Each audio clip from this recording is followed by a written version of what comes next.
May isang bagay na hindi tinuturo sa eskwelahan. Hindi itinuturo ng magulang mo at siguradong hindi sasabihin sa iyo ng employer mo. Isang bagay na nagdidikta kung sino ang yayaman, sino ang mananatiling average at sino ang tatanda na walang ipon. Ito ang 5 stages ng pagyaman. At kung hindi mo alam kung nasa ang stage ka ngayon, malaki ang chance na doon ka na lang talaga ma-stuck kahit gaano ka pa kasipag. Maraming taong naniniwala na kailangan mo ng malaking sweldo para yumaman. Pero kung titingnan mo ang totoong mayayaman, hindi sweldo ang nagpapaangat sa kanila. Ang nagpapaangat sa kanila ay awareness. Alam nila kung nasaan sila. Alam nila kung ano ang next step. At alam nila kung ano ang dapat iwasan. Kaya sa video na to, dadaan tayo sa 5 stages ng pagyaman. Hahanapin mo kung nasang stage ka ngayon. At pag nakita mo na yon, mas madali mo nang maintindihan kung paano umakyat sa susunod na level. Ang mga impormasyon na ibinabahagi sa video na ito ay para lamang sa edukasyon at dagdag kaalaman. Hindi ito itinuturing na personal na financial advice. Kumonsulta pa rin sa isang lisensyadong financial advisor bago magdesisyon tungkol sa investments. Stage 1, survival stage. Ito ang stage na ayaw mong manatili habang buhay, pero napakaraming Pilipino ang nakabaon dito.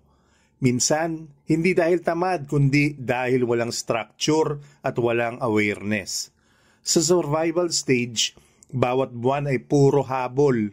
Habol sa due dates, habol sa pambayad ng kuryente, habol sa tuition, habol sa utang. Hindi ka pa nabubuhay kundi nagsusurvive lang. Ang income mo papasok lang para ilabas agad. Wala kang breathing room.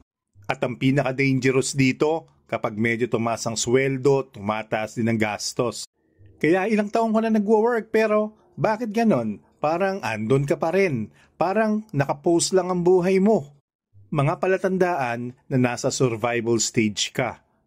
Umaasa ka sa cash advance o 5-6 kapag emergency. Kapag may bagong bayarin, hindi mo alam kung saan kukunin. Kapag may nagkasakit sa pamilya, pinoproblema mo hindi lang ang health, kundi pati pera. Ang cycle na ito ay nakakapagod. At ang masakit, maraming tatanda sa ganitong stage dahil hindi nila alam paano lumabas. Pero may paraan. Ang pag-alis sa stage 1 ay hindi tungkol sa pagtaas agad ng income, kundi sa pagtigil sa pagdurugo ng pera. Kailangan mong makita saan nagkakamali. Impulsive spending, walang budget structure, walang system. At kapag nakontrol mo ang paglabas ng pera, doon lang nagkakaroon ng chance ang future mo. By the way, kung gusto mo ring magsimula sa pag-aaral ng pera at investments, iniligay ko sa description yung mga top financial books na personally kong nire-recommend. Affiliate links yan. Ibig sabihin, kapag bumili ka gamit yung link, may maliit akong komisyon pero walang dagdag na bayad sa'yo. Sa ganitong paraan, natutulungan mo rin akong makagawa pa ng mga free videos tulad nito. Maraming salamat sa support. Stage 2, stability stage.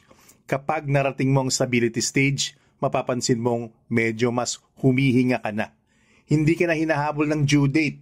Hindi ka na palaging kinakabahan tuwing may tatawag na unknown number. May kaunting breathing room.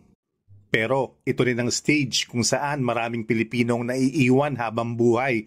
Dahil akala nila, okay na ako. Nakakabayad ka ng bills on time. Minsan may konting extra, pero ang problema, hindi pa siya consistent. Kapag may emergency, sumasabit pa rin.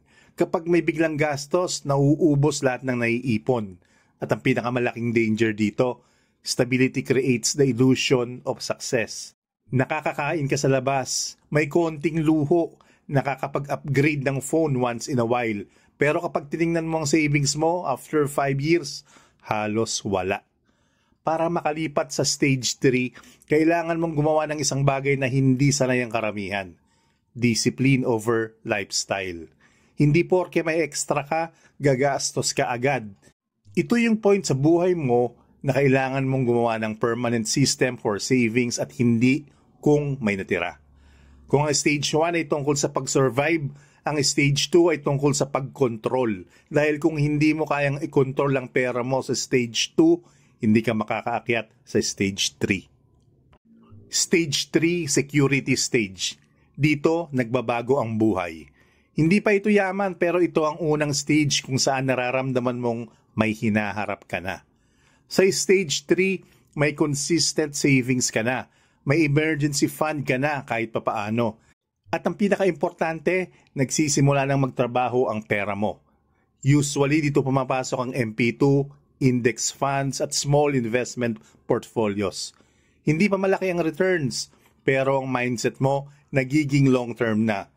Ang problema lang, maraming tao ang natetempt maging complacent. Kasi compared to before, mas maganda na ang sitwasyon nila. Kaya madalas dito tumitigil ang progress ng maraming tao. Nakakatanggap ng sahod, naglalagay ng konti sa investment, tapos balik sa normal. Pero ang hindi nila alam, ang stage 3 ay hindi para tumigil. Ito ang stage para mag-level up. Kung gusto mong umangat sa stage 4, hindi sapat ang maliit pero consistent. Kailangan mong dagdagan ng ipon mo, ayusin ang skills mo at maghanap ng paraan para magdagdag ng income. Because stage 4 is not about surviving, it's about growing. Stage 4, growth stage. Ito ang stage na unti-unting nagiging exponential ang galaw ng pera mo. Hindi ka nag-iipon, nagpapalago ka na.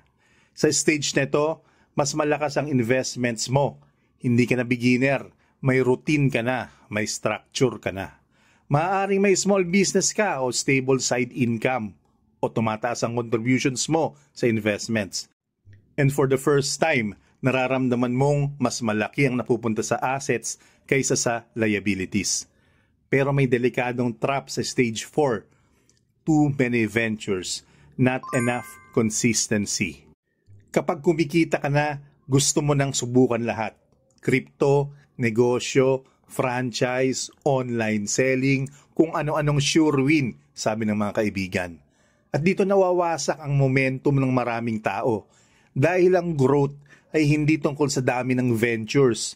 Ang growth ay tungkol sa consistency ng isa o dalawang bagay na tumatagal. Para makapunta sa stage 5, kailangan mong pumili. What's scalable? Ano ang long term? Ano ang nagbibigay ng compounding effect? Dahil ang final stage ay hindi tungkol sa trabaho mo, hindi tungkol sa sweldo mo, kundi tungkol sa kung paano kumikita ang pera mo kahit hindi ka kumikilos. Stage 5, financial freedom stage. Ito na yon. Ito na ang stage na hindi nararating ng 95% ng mga tao. Hindi dahil hindi nila kaya, kundi dahil hindi nila alam na may stages pala bago makarating dito. Sa stage 5, ang investments mo, stocks, rentals, businesses, long-term funds, produced enough income para mabuhay ka. Hindi ka natakot sa emergency. Hindi ka na nangangamba tuwing may bago na namang bills. Sa stage na to, ang trabaho ay optional. Ang oras mo, hawak mo. At ang pinakamahalaga, hindi mo kailangan ipakita ang wealth mo dahil secure ka na. Hindi ito flashy. Hindi ito social media flex wealth. Tahimik itong yaman, pero matibay, panghabang buhay. Ang problema, karamihan hindi na makakarating dito dahil hindi nila alam paano umakyat. Hindi nila alam kung anong mali sa stage nila ngayon at hindi nila alam kung ano ang next step. How to know your stage? Para malaman kung saan ka ngayon, tanungin mo sarili mo. May emergency fund ka ba? May pera ka bang lumalago? O isang income source lang ba ang pinagkukunan mo? Kung madalas kang kinakabahan tungkol sa pera, malamang nasa stage 1 o 2 ka pa. Kung may investments ka pero hindi consistent, stage 3. Kung may lumalaking assets ka, stage 4. At kung pera ang naghahandle ng buhay mo at hindi ikaw, stage 5. Minsan masakit aminin kung saan talaga tayo. Pero awareness ang unang step ng pagyaman. Ang pag-angat sa stages ay simple sa papel pero mahirap sa disiplina. Earn, save, invest, scale. Kapag dumating ang sweldo, huwag ubusin. Gumawa ng system, gumawa ng autosave, gumawa ng fixed investment. At pinaka-importante, huwag mong gagamitin ang pag-angat ng income bilang dahilan para itaas ang lifestyle. Kapag nagawa mo yan ng 2 hanggang 3 taon ng tuloy-tuloy, hindi mo mamamalayan, unti-unti ka nang umaakyat. Ang transformation ay hindi biglaan, tahimik yan, pero malalim ang epekto. Kung hindi mo alam ang stage mo, hindi mo alam ang direksyon mo, pero kung malinaw sa'yo kung nasaan ka ngayon, kaya mong kontrolin ang future mo. Comment below anong stage ang tingin mo kinatatayuan mo ngayon. At kung gusto mong gawin nating series to at i-breakdown bawat stage in detail, sabihin mo lang. At tandaan, hindi kailangan ng malaking income para umangat. Kailangan mo lang ng tamang awareness at tamang diskarte.